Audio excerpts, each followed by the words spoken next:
ये आप शायद कहें कि मैं कुछ कोई लाइटर वाली वो बात बताऊँ, लेकिन मैं उसको नाकाबिले फरामोश वाक़या ये कि 7 दिसंबर 2010 को मेरा भाई जो मुझसे छोटा था, जावेद आलम वज़ीर, NCA ग्रेजुएट और विद ऑनर पास हुआ था, one of the most handsome boy, और बड़ा उसका खूबसूरत ऐसे पॉट था उसका, बहुत ही प्यारा था और नमाजी परहेज़गार।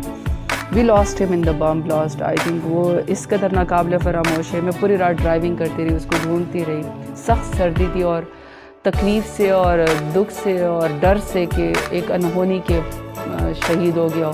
वो खौफ भी बहुत ज़्यादा था, तो उससे बहुत ज़्यादा सर्दी और भी लग रही थी। लोगों की चीखों पुकार मुन मार्केट में सुनाई दे रही थी। वो बड़ा तकलीफ़ दे वक्त था मेरे ऊपर और मेरे पेरेंट्स और घर वालों के ऊपर। उसको ढूंढना, तलाश करना, फिर उसके बाद उसको कबायली इलाके वापस लेकर जाना।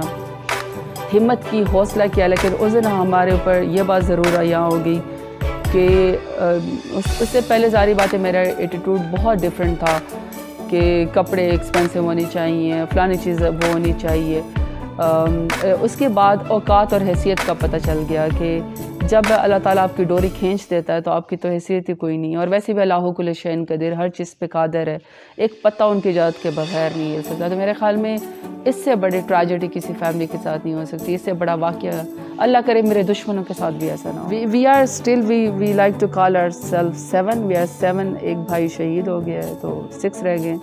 लेकिन कि वो पोएम पे हमेशा हम लोग बचपन में पढ़े 7, तो हम इस बात पे हमेशा अभी भी, बल्कि अभी भी हमारे घर में जब भी कोई फंक्शन होता है उसकी जो एल्बम बनती है, I belong to old school of thought. मैं प्रिंट करती हूँ और तस्वीर को फ्रेंड्स और घर वाले मजाक भी उड़ाते हैं कि डिजिटल दौर है। मैं कहती हूँ चीज़ें करप्ट हो जाती हैं, उड़ जाती हैं विंडो से, ये नहीं, मैं उसको प्रिंट करवाती हूँ। तो हर एल्बम में फिर हम उसकी तस्वीर भी लगाते हैं साथ। We like to keep ourselves call like we are 7। ये दुखती राग है मेरी। ये बहुत अजीब सवाल है कि देखें, पहले तो लड़कियों को कोई आगे नहीं आने देता, और जब वो आगे आ जाती हैं तो उनको उनके ऑफिस तक में स्पेस नहीं दी जाती है। हर रोज़ की स्ट्रगल करनी पड़ती है। ये जितनी आपकी एम्पावर्ड ख़वातीन नज़र आती हैं, अगर आप इनसे इनके असल कहानी पूछें ना, तो स्माइलिंग फेस के पीछे बहुत ज़्यादा कहानियाँ होंगी। And people don't like to know those stories. उनको शायद वो एक एम्पावर्ड खातून का कॉन्सेप्ट ही अच्छा लगता है। लेकिन बीइंग एम्पावर्ड या बीइंग अ सक्सेसफुल वुमेन, मुझे ये लगता है कि it's a compromise that you make. जब आप पूरा दिन काम करते हैं और रात को एक ट्विटर पे कोई शख्स आपकी बेइज्जती कर देता है और आपके बारे में कोई, अपनी शक्ल अकल के बारे में कोई बात कर देता है और आपको ये कह देते हैं कि पीस ऑफ ट्रैश और समथिंग, उनको ये अंदाज़ा ही नहीं है कि जो पूरा दिन एक खातून मेहनत करती है, काम करती है, आपने कितना उसको डीमोरलाइज़ किया है। या फिर ये कि आपके साथी कुलीग आपको इस तरीके से स्पेस नहीं देते हैं। पॉलिटिक्स में बड़ा है कि जो खातून लाए के कहते हैं जी इसको रिजर्व सीट पे डाल दो। ठीक है, रिजर्व सीट पे डाल दो, लेकिन जो खातून खुद लड़ना आना चाहती है, जैसे मैं लड़के आई हूँ, लेकिन इसके लिए भी बड़ी स्ट्रगल करनी पड़ती है। ये तो चूँकि PM साहब की कन्विक्शन थी कि उन्होंने कहा कि मैं ज़रताज को टिकट दूँगा, और वही फिर DG खान के अवाम का बहुत शुक्रिया कि उन्होंने मेरे ऊपर ट्रस्ट किया। लेकिन जो ख़वातीन अब फील्ड में आती हैं, एक तो ये कि थोड़ा सा कॉन्सेप्ट लोगों ने इसको डिस्टॉर्ट कर दिया है। वो चूँकि एक और जो विमेन एम्पावर का है, वो जो प्ले कार्ड लेकर आ जाती हैं, वो ख़वातीन वाले डे वाले दिन लोग समझते हैं ये women empowerment, that is not the women empowerment. उसकी वजह से भी डिस्टॉर्शन आ गई है। लेकिन देखें, असल में खातून की इज़्ज़त करें। जो लड़कियाँ पढ़ना चाहती हैं, जो लड़कियाँ बराबरी चाहती हैं, मैं तो कहती हूँ बराबरी क्या, हमें तो हुज़ूर सल्लल्लाहु अलैहि वसल्लम ने ज़्यादा दर्जा दिया हुआ है, हमारी तो ज़्यादा हैसियत है, हम तो प्रिविलेज्ड हैं फिर इस्लामी माशरे के अंदर।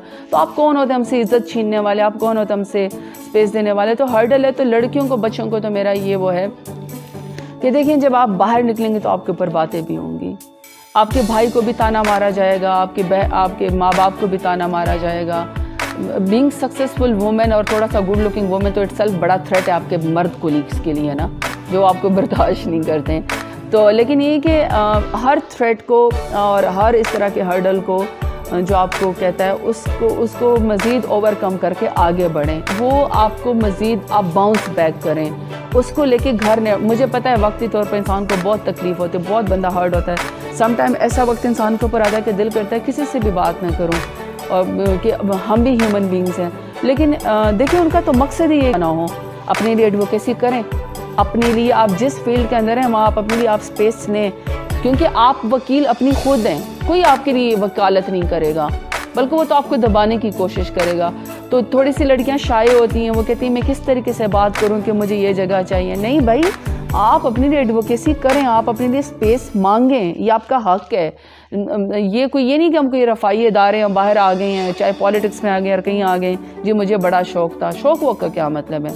आप टारगेट सेट करें, ये मेरा टारगेट है। मैंने पहले दिन से कहा था कि मैं इलेक्ट होकर पार्लियामेंट में आऊँगी, फिर मेरा टारगेट था कि मैं मिनिस्टर बनूंगी। आई सेट माई टारगेट और मैं वहाँ तक खुद ब खुद पहुँचती हूँ।